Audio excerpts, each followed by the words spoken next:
बाबा नारायण दास राजकीय कला महाविद्यालय के एमए उत्तरार्ध के सभी छात्र और छात्राओं का बहुत बहुत स्वागत और अभिनंदन है। प्रिय विद्यार्थियों, हम लोग जैसा कि आपको विदित है, हम सब मिलकर के पढ़ रहे हैं जयशंकर प्रसाद के नाटक स्कंदगुप्त को और उसकी महत्वपूर्ण व्याख्याओं की हम यहाँ चर्चा कर रहे हैं। पिछली कक्षा में भी हमने कुछ व्याख्याओं के बारे में आपसे बातचीत की थी, कुछ विवेचन किया था। उसी कक्षा को मैं आगे बढ़ाते हुए कुछ और व्याख्याएं लेकर के आज आपके समक्ष उपस्थित हुई हूँ। तो बहुत ध्यान से सुनिएगा, अपनी पुस्तक खोल के रखिए और जैसा कि मैं गद्यांश को पढ़ रही हूँ उस पर आप मार्क कर लीजिए और फिर उसकी व्याख्या को ध्यान से सुनिए। तो आज मैं आपसे जो चर्चा कर रही हूँ आप ध्यान से सुनिएगा इसे। ये 51 पृष्ठ संख्या पर है और भट्टारक का कथन है, नहीं तो क्या रोने से, भीख मांगने से कुछ मिलता है? जिसके हाथ में बल नहीं उसका अधिकार ही कैसा, और यदि मांगकर मिल भी जाए तो शांति की रक्षा कौन करेगा? अब ये जो भट्टारक का कथन है वो कथन जैसा कि आपको विदित है कि उनके नाटक से उद्धृत है और यहाँ नवीन बलाधिकृत भट्टारक लंका से आए हुए धातुसेन को स्पष्ट रूप से जैसे चेतावनी देते हैं, कह रहे हैं कि अधिकार किस प्रकार प्राप्त किया जाता है। ये स्पष्ट व्याख्या करते हुए वो कहते हैं कि इसमें भीख मांगने या रोने यानी दूसरों के सामने अपने अधिकार के लिए गिड़गिड़ाने से आपको वो कदापि नहीं मिल सकता है। यानी भीख जो है वो मांगने से नहीं मिलती है और अधिकार जो है वो मांगने से कतई नहीं मिलते हैं। जिस व्यक्ति के हाथों में शक्ति नहीं है, ताकत नहीं है, सत्ता नहीं है, वो अधिकारी बन ही नहीं सकता और अधिकार का उपभोग भी वो कदापि नहीं कर सकता है। यदि अधिकार मांगने से मिल भी जाए तो उसका कोई महत्व नहीं होता। क्यों? क्योंकि वो तो भीख की तरह मिली है, तो फिर उसको आप ठीक ढंग से उसका उपयोग नहीं कर सकते हैं। इस स्थिति में मिले हुए अधिकार का ना तो आप उपयोग कर पाते हैं, ना आप उसकी रक्षा ही कर पाते हैं। फिर यदि कुपात्र को मांगने पर अधिकार मिल भी गया तो वो ना तो शांति की स्थापना कर पाएगा, ना वो दूसरों की रक्षा कर पाएगा और ना उस अधिकार को वो सही ढंग से उसका उपयोग मानवता के हितार्थ कर सकता है। इसलिए यहाँ इन उपर्युक्त पंक्तियों के माध्यम से हम देखते हैं, ये विशेष में आप टिप्पणी कर सकते हैं इस चीज़ की कि अधिकार की रक्षा के लिए ज़रूरी है कि व्यक्ति जो है अपने अधिकार को अपनी शक्ति से, अपनी ताकत से हासिल करे। और चूंकि भट्टारक का कथन है तो उनके उस पद के अनुरूप है।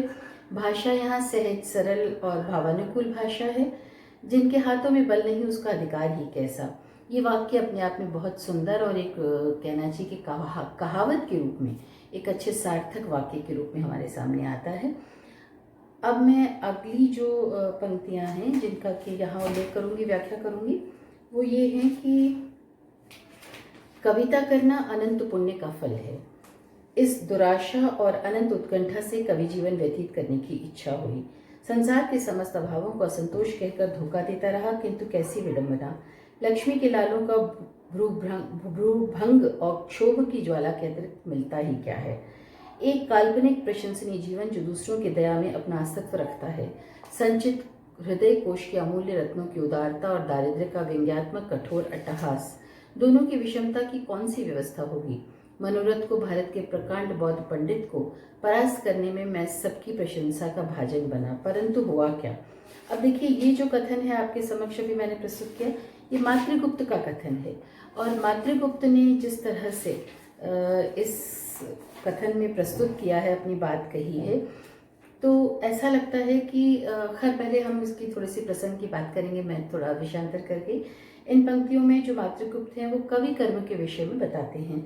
तो वो बताना चाहते हैं कि कवि जीवन जो है वो किस तरह से है कि उसके जीवन में अभाव भी हो, अंतर्द्वंद भी हो, दुखी भी हो, तो वो अपनी रचना में उन चीज़ों को नहीं आने देता है। तो अंतर्द्वंद की जो परिस्थितियां हैं उसको इन पंक्तियों में कहीं कहीं जो नाटककार ने प्रस्तुत किया है। मातृगुप्त मनी मन विचारते हैं कि मैंने सोचा था कि कवि जीवन सौभाग्यशाली व्यक्ति को मिलता है। एक ऐसी मान्यता भी रहती है कि जो कवि है वो हमेशा स्वच्छंद और निर्द्वंद रहता है, क्योंकि पूर्व जन्म के संचित पुण्यों का फलस्वरूप हम कवित्व शक्ति ऐसा मानते हैं ना कि कोई भी कला रूप है, कोई भी सृजन की शक्ति है, वो परमपिता परमात्मा अपने प्रिय पात्रों को ही देते हैं। तो वो तो जैसे अपन कहते हैं ना, भगवान की देन है, ईश्वर की प्रदत्त प्रतिभा है जो कि स्वतः अपने आप में आपको जन्मना मिलती है। तो ऐसी चीज़ें, इसी आशा और उत्सुकता से मैंने कवि रूप में जीवन बिताने का निश्चय किया था। और जीवन में मुझे किसी प्रकार के सुख की उपलब्धि नहीं हुई, परंतु सुख के बदले जीवन अभावों का भंडार हो गया। मैं अपने को इस प्रकार समझाता रहा, समझा बुझाकर अपने को प्रवंचित करता रहा कि अभावों में भी प्राणी को संतोष का पल्ला पकड़े रहना चाहिए। सांसारिक प्राणी तो व्यर्थ में ही असंतोष प्रकट करते हैं, किंतु संतोष के बावजूद भी मुझे इस जीवन से कौन सी सिद्धि प्राप्त हो गई। धनिकों ने अपने धन के नशे में मुझ पर क्रोध किया और इस प्रकार मुझे दूसरों के क्रोध और उससे उत्पन्न दुख की अग्नि में जलना पड़ा। यदि कुछ मिलता भी है तो दूसरों की प्रशंसा मात्र, जिससे कल्पना के सुख के अतिरिक्त और होता भी क्या है। दूसरे व्यक्ति दया करके मेरी प्रशंसा कर दें या मेरे अस्तित्व को स्वीकार भी कर लें तो ये भी तो मेरे लिए काल्पनिक जीवन है। एक और मेरे हृदय रूपी देश में काव्य रूपी अगणित रत्न संचित हैं, जिन्हें मैं उदारता पूर्वक दूसरों को लौटाता हूँ। दूसरी ओर दरिद्रता मेरे इस काल्पनिक जीवन पर व्यंग करती है। काव्य रत्नों की समृद्धि को और आर्थिक दरिद्रता को, दोनों बातें कितनी विरोधी हैं जिसका कि आपस में कोई भी संबंध नहीं है। देखिए, एक तरफ तो काव्य रत्न की समृद्धि है, यानी कवित्व जो क्षमता है वो कूट कूट के भरी हुई है, लेकिन साथ ही साथ जो आर्थिक दरिद्रता है जिसकी वजह से व्यवहारतः जीवन में उन्हें कष्ट उठाने पड़ते हैं। भारतवर्ष के प्रकांड विद्वान और बौद्ध पंडित कवि मनोरथ को परास्त करके मैं बड़ा आनंदित हो रहा था, किंतु इस विषय में मुझे क्या प्राप्त हुआ? दूसरों से प्रशंसा ही तो। अब यहाँ बड़ा अंतर्द्वंद है।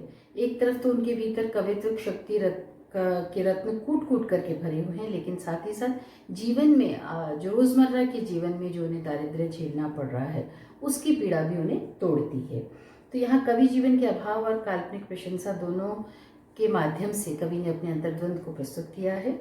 कविता करना अनंत पुण्य का फल है, ये प्रसाद जी की एक सूक्ति के रूप में हम देख सकते हैं। इनकी भाषा परिष्कृत है, सुसंस्कृत है और आलंकारिक भाषा जैसा हमेशा होती है। साथ ही साथ भाषा की जो लक्षणा शक्ति है वो यहाँ पर प्रबुद्ध दिखाई देती है। और दारिद्र्य का व्यंग्यात्मक कठोर अट्टहास, ये जो पंक्ति है इसके माध्यम से हम देख सकते हैं कि दारिद्र्य को उन्होंने मानवीकृत रूप में प्रस्तुत किया है, जो कि छायावाद की एक विशेषता मानी जाती है। अगली पंक्तियां हैं, क्यों वही तो मेरे कविता की ना। ये पृष्ठ संख्या 20 पर है। प्रस्तुत खंड श्री जयशंकर प्रसाद द्वारा रचित स्कंदगुप्त नाटक के तृतीय दृश्य से उद्धृत किया गया है, जिसमें मातृगुप्त से जो विदूषक मुद्गल हैं कवि कर्म छोड़ने का आग्रह कर रहे हैं, क्योंकि इससे उन्हें कोई कामकाज नहीं मिलता।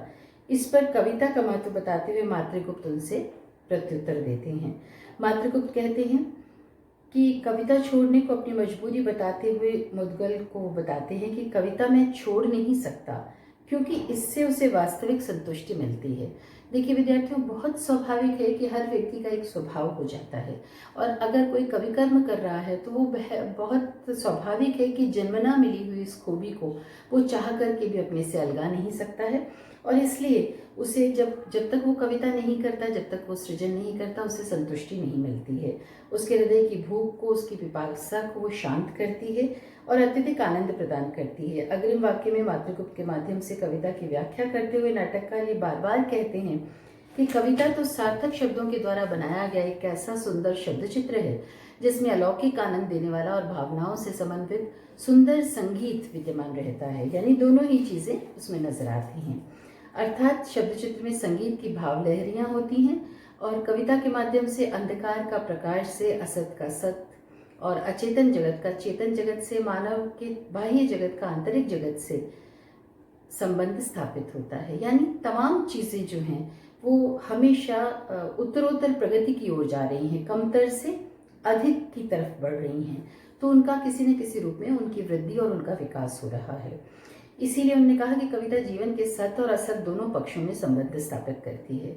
इससे विश्व की अचेतन वस्तुओं में चेतना का संचार होता है और कविता ही एकमात्र ऐसी चीज है जिसके माध्यम से हमारा बाह्य संसार से रागात्मक संबंध भी स्थापित होता है।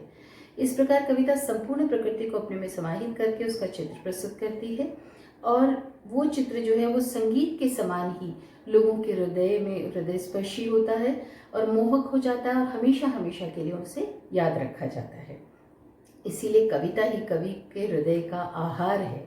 बहुत सुंदर बात है। इसी से उसे जीवन में शांति और संतुष्टि मिलती है।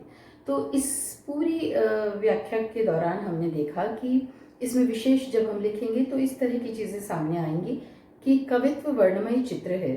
इसमें कविता की सुंदर व्याख्या करते हुए प्रसाद जी ने बहुत खूबी के साथ में कविता की विशेषताओं को रेखांकित किया है।